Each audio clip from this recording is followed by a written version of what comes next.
In 2011, I recovered from my attic a manuscript written for me in 1984 by my grandmother Julia Holmes Woody. I determined that I wanted to share it with other family members, and especially my sons and their families. I first thought of transcribing it into printed format, and then as I read through it, I was so impressed with the quality of her handwriting and use of English, and considering that she had only an 8th grade education in a one-room schoolhouse, I realized that it was best to leave the writing in her own hand. I previously produced a printed book with the manuscript and photos, and now I want to share the same in this video format. I hope you will agree that she was a remarkable person. My dear family and friends, I wrote these memories so that those who came after me would know where they came from, the joys and hardships our family experienced, and the people whose lives helped shape yours. The voice you hear is not my own. Time has taken that voice from us, so modern technology of the year 2026 has been used to read the words I wrote many years ago. While some of you never had the opportunity to hear me speak, I hope this voice allows my story to be shared in a more personal way. Please remember that it is not the sound of my voice that matters most. It is the thoughts, memories, and love behind these words. Thank you for spending this time with me. May these memories help keep our family story alive for generations to come. To begin my life story, I will begin with my grandparents on my father's side of the family, Joseph and Mary Powell Holmes. My grandfather, Joseph Holmes, was born near Batavia in Genesee County, New York on October 20, 1829. He was of German and English descent. My grandmother, Mary Powell Holmes, was born in Marion County, Ohio on February 16, 1831. She was of English descent. They were married and lived at Gutenberg, Clayton County, Iowa for many years. In 1884 they moved to Cedar County, Nebraska, and in 1886 they moved to Valley County, Nebraska, near the little town of Arcadia, where they lived the rest of their lives. They are both buried in the cemetery at Arcadia. They were the parents of 16 children. My father, Samuel Holmes, was born at Clayton County, Iowa, on August 22, 1858. My mother was born near Hinsdale, DuPage County, Illinois on January 17, 1878. Her parents were Walter and Charlotte Thatcher Hughes. They were born and raised in England, coming to the United States on their honeymoon. They settled in Illinois and moved to Nebraska when my mother was a small child. They were the parents of 3 children, and my mother's name was Julia and Hughes. It took my grandparents 21 days to come from England to the States by ship in those days. My mother grew up on a farm in Valley County, Nebraska, and that is where she met my father. They were married on February 4, 1894. They were the parents of 8 children, and I was the 3rd one. There were 5 girls and 3 boys. I was born on August 10, 1899, and I was named after my mother. If I had been a boy, I would have had my father's name, Samuel. My father had taken up a homestead about 1890, and that is where they lived and raised their family. My father passed away on September 23, 1944, and my mother passed away on December 6, 1958. They are both buried in the cemetery at Arcadia, Nebraska, close to where they had lived so many years.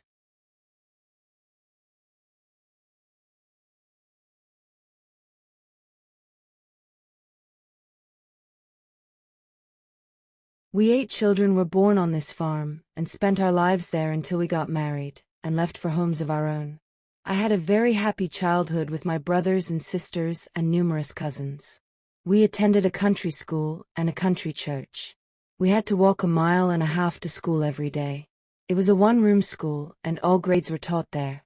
It was called Glendale District 27.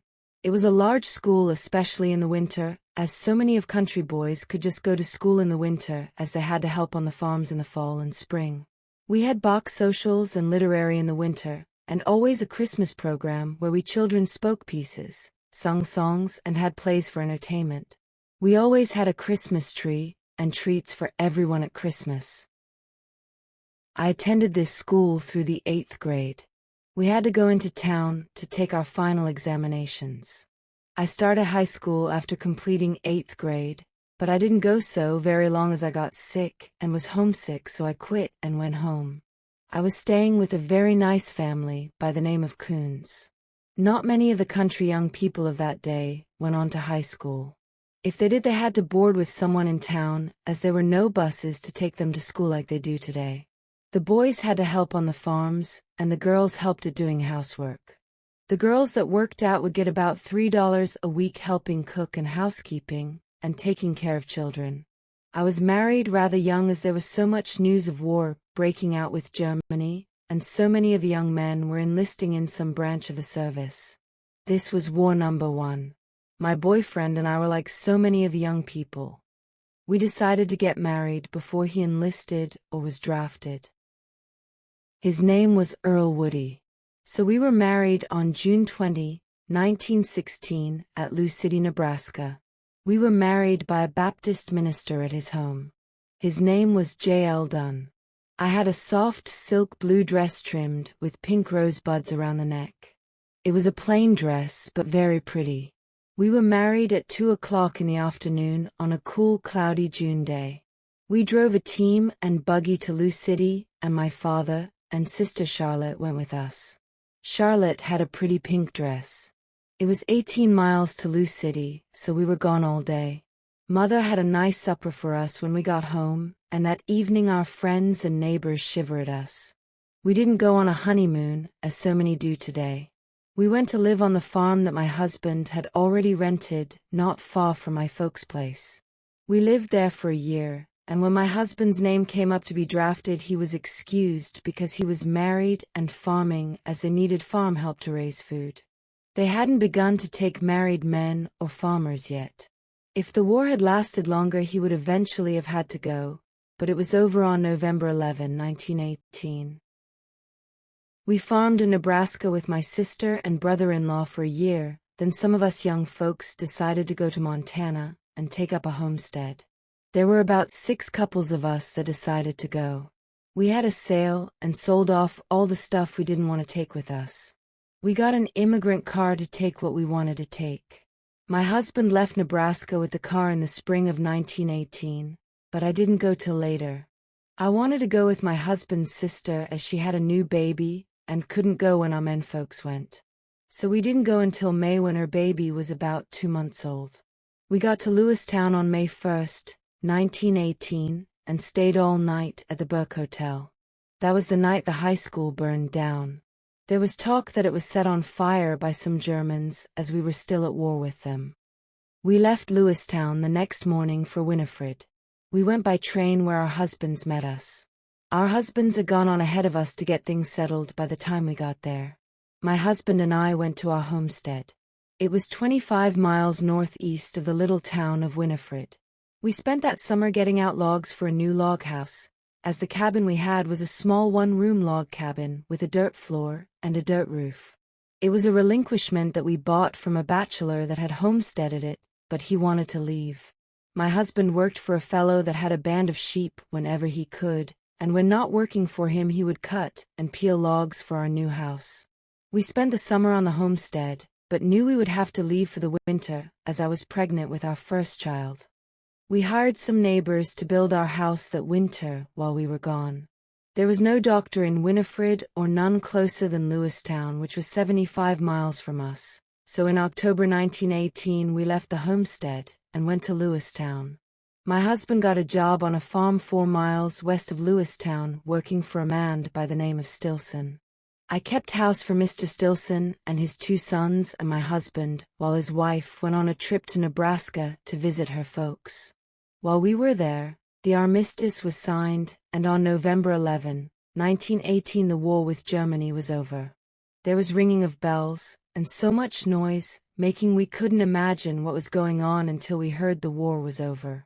The fall of 1918 and winter of 1918 and 1919 the flu epidemic was very bad.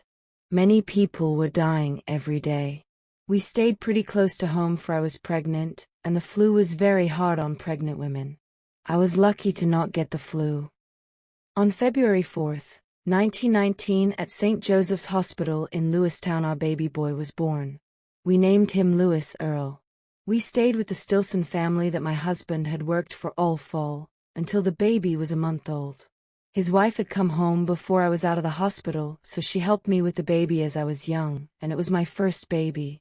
When the baby was a month old and I was feeling pretty good, we decided to go to Big Timber, Montana to visit my husband's sister, Bessie, and family before we went back to the homestead for the summer. While we were at Big Timber I got the flu, and was very sick. They thought for a while I would not live, so they sent for my folks to come to Big Timber. They came and helped to take care of me, and I gradually improved, but the doctor didn't think I should go back to the homestead and be 75 miles from a doctor. He advised me to go to Nebraska with my folks until I regained my health. In April we left for Nebraska. When we got there we had a terrible blizzard, so we were delayed a day in getting to my folks' home. We stayed over a year in Nebraska. My husband got a job working on the highway, and he works some on farms. I stayed with my folks, and my mother took care of me and the baby until my health was better. That was the summer and winter of 1919. The spring of 1920, our second son was born on March 29th, and we named him Oakley Allen. He was born prematurely and only weighed about 5 pounds. The old doctor that took care of me and the baby was the same doctor that took care of my mother when I was born. This old doctor's name was Dr. Lee. He came to see me twice a distance of 6½ miles, and when we got our bill it was for $15. When Oakley was 2 months old and Louie was 16 months old, I went back to Montana and out to the homestead. My husband had gone on ahead to get things in shape for me and the 2 babies when we arrived. The day I left my folks it was June 13th, and it rained very hard, and my cousin was taking me to the train at Broken Bow, Nebraska. Our car stalled as it got too wet, so he had to get someone else to finish the trip. My good friend, Mary Atkins, was going with me as her husband was already out there. They were one of the couples that went from Nebraska when we did. They had a homestead not far from ours. She was already waiting in the depot at Broken Bow for me, so I just had time to get my ticket, and we were on our way. Mary took care of the little baby, Oakley, as Lewis was afraid of strangers and the noise of the train, so I had to take care of him. Our husbands met us at the train when we got to Winifred, and with the team and wagon we started to our homestead, which was a 25-mile trip. The summer of 1920 Mary and I lived together, as our husbands were working on a road project, and were gone from home all week. Mary did the chores as we had a cow to milk and a pig and chickens to take care of. I had the 2 babies, so I did the housework and cooking. Our good neighbors gave us a cradle for our babies, and it was a great help. I put 1 baby in each end of the cradle and could rock them both at the same time. Our husbands came home on weekends and hauled water for us as we had to haul it in barrels, and enough to do us for a week or more. Occasionally, they didn't get home on weekends, and sometimes we ran pretty short on water. In the fall Mary got a job of teaching school close by, so she taught 1 term. She had 1 pupil that was a Norwegian woman who wanted to get her naturalization papers as she was filing on a homestead. She couldn't speak very good English, so she wanted to get more education about this country. She used to come to see me, and she would come singing, so I would hear her. She said she didn't want to scare me. We got to be very good friends, and I missed her when she went away to work. Mary and her husband eventually left the homestead and moved to Lewistown, where they lived for several years before returning to Nebraska. We continued to live on our homestead, and our 3rd son was born on May 3rd, 1923. We named him Robert Leroy. I went to Lewistown and stayed with my friend Mary until I went to the hospital. Then I stayed with her for a while after the baby was born before I went back to the homestead. She took care of Lewis and Oakley while I was in the hospital. Mary had a little girl 1 year old. We fixed up our home and built more log buildings as we could and got more cattle and sheep. My husband did some farming, raised mostly hay for the stock, but always planted some wheat to harvest. It was all done with horses, as we didn't have tractors in those days. We had good neighbors, and although we didn't have much money or many conveniences like today, we were all alike and helped each other, and were happy. None of us, had cars, TVs, telephones, bathtubs, refrigerators, or electric stoves, like they have today, but we had plenty of food even though it wasn't fancy. It was just good plain food, and we were thankful for it. We raised a garden, and had our fresh vegetables and canned meat, and wild fruit like gooseberries, raspberries, and rhubarb. We had a good root cellar where we kept our potatoes, squash, or any vegetables that we could store and keep in a cool place and not freeze. We had our good times together at dances and card parties in the schoolhouse, or in someone's home if they had a large enough room. We took our children wherever we went, and never left them with babysitters like people do today. Our dances lasted all night, and we would have coffee and something to eat before going home. When our children got sleepy, we made them a bed in the corner, and they would sleep until we got ready to go home. Everyone drove a team, so it took longer to go places, and sometimes a couple families would go together. We had community gatherings on holidays, as so many of us didn't have relatives to spend holidays with. We all took something for the dinners and stayed all day, and sometimes all night or late into the night. None of us had much money, and sometimes we were short on something to fix for the dinners, but we fixed what we had, and always had plenty to eat. We couldn't run to the store and get something when we ran out. We didn't have to send a special invitation to our neighbors to come to visit us. They knew they were welcome any time. One time I recall, my good old neighbor Grandma Duke by name, and she didn't get out from home as often as some of us younger folks did.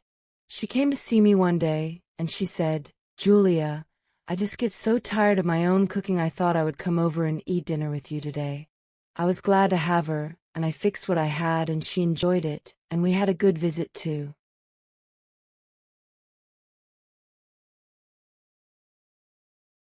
Another little incident, or joke I remember. One time I had been out helping my husband, and when I came home to cook dinner, I found a kettle on my stove with the lid on it, and I knew I hadn't left it there. When I looked into it, there was a hawk, feathers and all. My neighbor had shot it, and he thought it would be a good joke to put it in my kettle and put it on the stove. I knew who had done it as soon as I saw it, for he often played jokes on some of the neighbors. We often had fun and played jokes on each other, but it was all good clean fun and didn't hurt anyone. We never locked our doors when we were gone, and anyone riding through the country was always welcome to stop and have a cup of coffee and something to eat. Our neighbors all lived in log cabins like we did. Ours was one big room 16 by 24 feet, and it had a dirt roof. In later years we built on another room and a porch. Some of our neighbors had a couple rooms, and some were even smaller than ours. I curtained off our one room for a bedroom and a place to take a bath. We had to take our baths in the washtub and heat the water for it on the cook stove. We hauled our water for drinking and cooking in barrels, and it would get pretty warm in summer and freeze in winter. We melted snow in the winter to save on hauling water so often.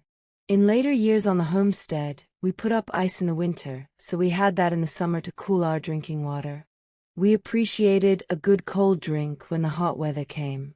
Our cave was nice and cool to keep our milk and butter in when it was hot weather, and nice to keep our potatoes and other vegetables in through the winter. Also our canned stuff, or things that would freeze. We had an old phonograph that we brought from Nebraska, and we enjoyed the records very much in the long evenings in the winter time. We got a radio later, and our first time to listen to a radio was at our neighbor's with earphones on. We thought it was really something. Some years our crops were short from dry weather or hail, and the men folks would have to go away to work to earn money for groceries and other things for winter. Everyone tried to buy a supply of groceries in the fall, as we were 25 miles from Winifred, our closest town. Sometimes in the winter it would be 6 or 8 weeks before we could get to town to get our mail or supplies. Whenever a neighbor or any of us went to town, we would get mail and groceries for everyone. With a team and wagon or sled, it was an all-day trip, or maybe 2 days, depending on the roads and weather. We women didn't go to town very often. We did most of our shopping out of Sears Roebuck or Montgomery Ward catalogs. I didn't go to town one time for over a year and a half. I didn't miss going, as I didn't know anyone in town to visit with, and I had no one to leave my little children with. When I had my last baby, I took my 2 older ones with me to Lewistown, and I stayed with my friend Mary, and she took care of them while I was in the hospital. As our children got older, and school age, we were lucky to have school about 1/4 mile from our place. My husband's cousin, Blanche Woody, came out from Iowa one summer to visit us. It was the summer of 1925, and she put in her application to teach our school that fall, and she got the school, so she stayed with us and taught that term. Our 2 oldest started to school that fall, and she had about 8 pupils. Later on, sometimes our boys were the only pupils in school, and our old dog, Jack, went to school every day with them. We sometimes had a short term, but we felt lucky to have that, and have it so close to us. Some children had to travel several miles to school. I boarded the teachers sometimes, and also kept some children that lived so far from school that it was impossible for them to stay home and go. My husband's cousin stayed with us after she finished teaching that term of school, as she liked it in Montana very much. In the meantime, she met one of our bachelor neighbors, and they became very good friends. I guess that was some incentive for her to stay in Montana, and on October 20, 1926, they were married. They wanted my husband and me to go to Lewistown with them when they got married, so we decided to go, as we didn't take very many trips to Lewistown, or trips any other place. They were married at our friend Mary's about 2 o'clock in the afternoon. My husband and I stood up with them, and after the wedding we left for Great Falls for a couple days. My good old neighbor Grandma Duke kept our 3 boys while we were gone. One of our neighbors asked Robert, our 3-year-old boy, where his folks were. He said, they went to Lewistown to get married. Our neighbor laughed about that, and teased us that it was about time we got married. Well, anyway, we had a nice little trip that we enjoyed very much, as it was so seldom that we got away from home like that. We got some cattle, and got some sheep later, and I helped to ride and look after the cattle while my husband was busy farming. I also herded sheep while the boys were in school. When the boys got older, they were a lot of help in the summertime. We, like all the rest of the homesteaders, were just getting a good start and doing good when the Great Depression of the 1930s came, and along with dry years and poor prices for our livestock and grain was more than we could cope with. We were forced to sell at low prices, for we had no feed to carry the stock through the winter, and we had bills to pay. We tried to keep going until 1936. We didn't raise a thing that year, and with more debts to pay we were forced to sell everything and give up the homestead. Our 2 oldest boys, Lewis and Oakley, were in the CC camp that the government set up for young boys to work in to earn money, as jobs were very scarce. They could help their folks by earning money that way. They were in a camp at western Montana. Robert, our youngest boy, was 13 years old and ready for high school, so we left the homestead in the fall of 1936, after having lived there for 18 years. It was a heartbreaking ordeal to have to leave your home that you had worked hard to get, and that you loved so much. We were not alone. There were many that were like us, or maybe worse off. As I said before, we sold our cattle and sheep, and paid off our debts as much as we could. Robert and I moved into a 1-room apartment in Lewistown, and he started to high school in September 1936. I paid $10 a month rent for the apartment. I had a small stove to cook on. We lived in that apartment for a few months as my husband was still out on the homestead, finishing up some things that had to be done. I got a job at the Gem Cafe, and went to work to help pay our expenses. Jobs were very scarce, and many people were on welfare. The government had WPA for men to work on, and they could get some commodities like fruit, beans, rice, prunes, and some other things. One was very lucky if they had a job. My husband came to Lewistown later in the fall. Then we rented a 3-room house for $15 a month. He tried all fall and winter to get work, but it wasn't till spring that he got a job working for Fergus County on the roads. He got $125 a month working 6 days a week, and felt very lucky to have a job. We never did have to go on welfare or on WPA, so we were thankful for that. We both were working now. I was getting $2 a day for 8 hours, and sometimes more hours if we were busy, and my husband was getting $125 a month. We paid off the rest of the debts we owed when we left the homestead, and we tried to start to save some money toward buying a home of our own. We bought our home in August 1936. It was a 6-room house on 2 lots, but it needed some repairing. The loan companies had to take back so many houses when the Depression came. People couldn't pay for them, so they had a lot of houses to get rid of. We got our house for $1,000 and paid $250 down and $15 a month until we got it paid for. The boys, Lewis and Oakley, came home from the CC camp and went back to school. My husband continued to work for Fergus County, and he worked there for 23 years until he retired. I worked for over 25 years at the Gem Cafe. We both got better wages in later years than we got when we first started. After we retired, we got a camper, and we did a lot of camping and fishing. We had many a good camping and fishing trips with our friends that were retired too. We often went down on the Missouri River to camp and fish, as it is very pretty and restful down there. My husband loved to raise a garden, and he had many pretty flowers which he often shared with friends and neighbors.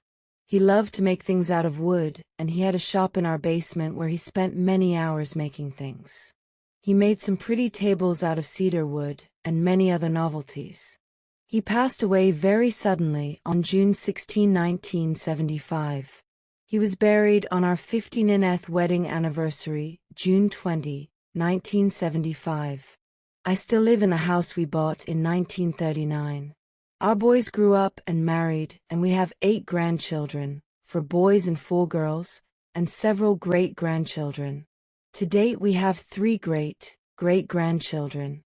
I love them all, and always glad when they come to see me. My son Oakley and his wife live next door to me, and my other 2 sons are deceased. Lewis passed away on April 19, 1972, and he is buried in Highland Cemetery at Great Falls, Montana. Robert passed away on October 27, 1979, and he is buried in Calvary Cemetery here in Lewistown, Montana. My health is pretty good, and I still live by myself, and with a little help from my son, Oakley, and my daughters-in-law. I get along very nicely. I will be 85 years old on August 10, 1984. I have had a good life, with some ups and downs, but all in all it has been a good life. I have lived from the horse and buggy days to seeing a man put on the moon. From washing clothes on the washboard, ironing with flat irons heated on the cook stove, kerosene lamps for light, baking all our bread, churning butter, making soap, curing our own meat, and many other things that people don't do today. I am thankful I've lived to see so many changes, and thankful for my health. God has been good to me. My grandmother's story has now been told in her own words.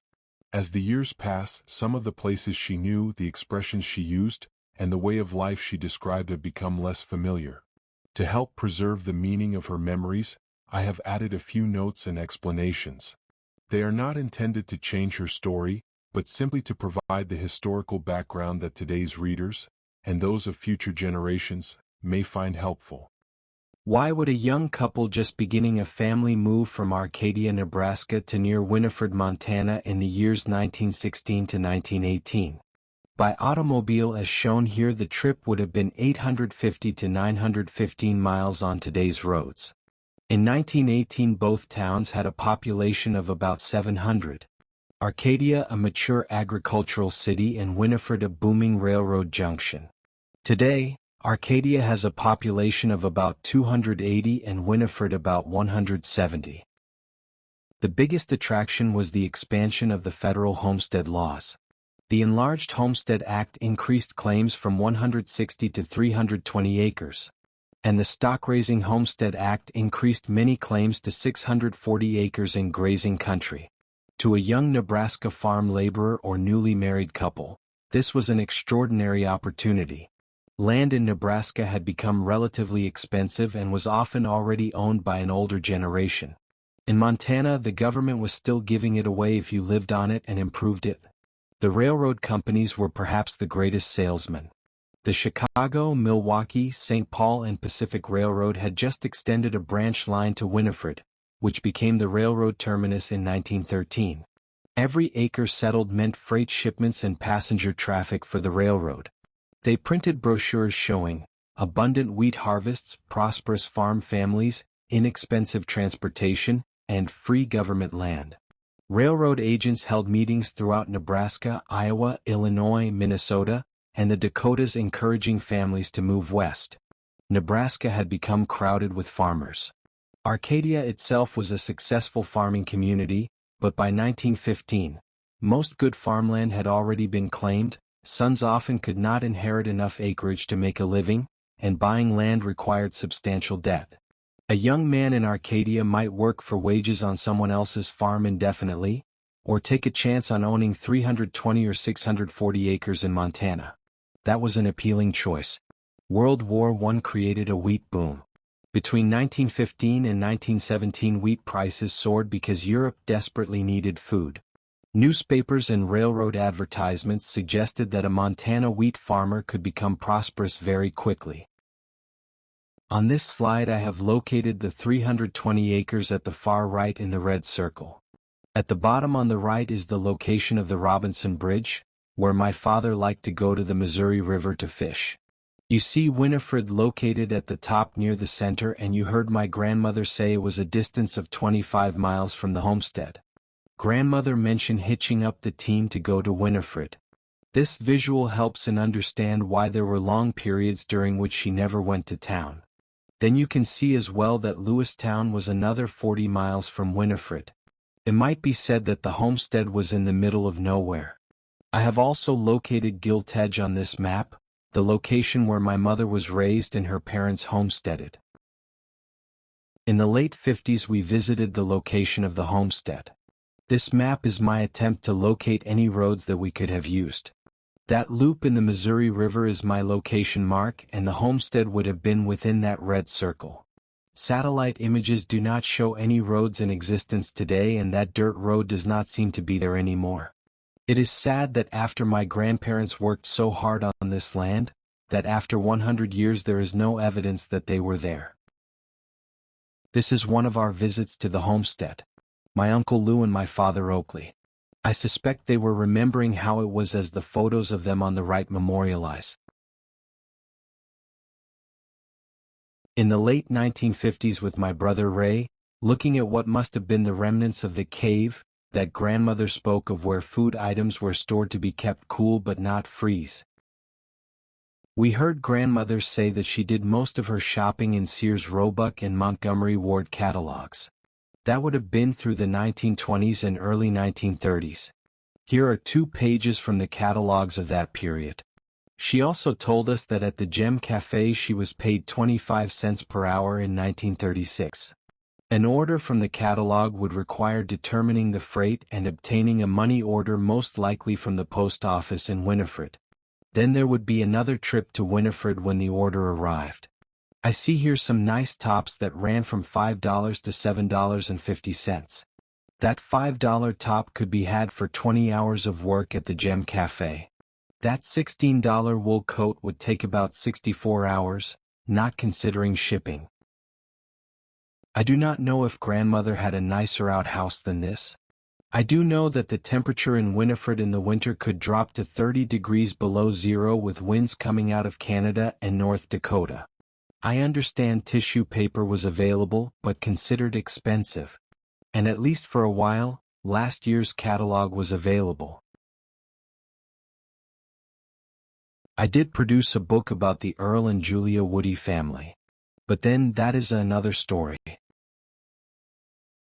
In 1984, at 84 years of age, Julia Woody sat down with pen and paper to preserve the story of her life for future generations. She never intended to write a history book. Instead, she wrote something even more valuable: the memories of an ordinary woman who witnessed extraordinary changes. Julia was born in the horse and buggy era, homesteaded on the Montana prairie, lived through World War I, the influenza pandemic, the Great Depression, World War II and saw mankind land on the moon. She wrote not as a historian but as a wife, mother, neighbor and grandmother. Yet she witnessed nearly every major change in American life between 1899 and 1994. She crossed from the horse and buggy era into the age of space travel. She raised 3 sons on a Montana homestead on a dirt floor without electricity or running water. She describes hardships, homesteading, isolation, influenza, crop failures, the Depression, but she almost never complained. Instead, she wrote about neighbors helping neighbors, appreciation for simple pleasures and thankfulness for family. She truly was a remarkable person. I've had a good life with some ups and downs, but all in all it has been a good life.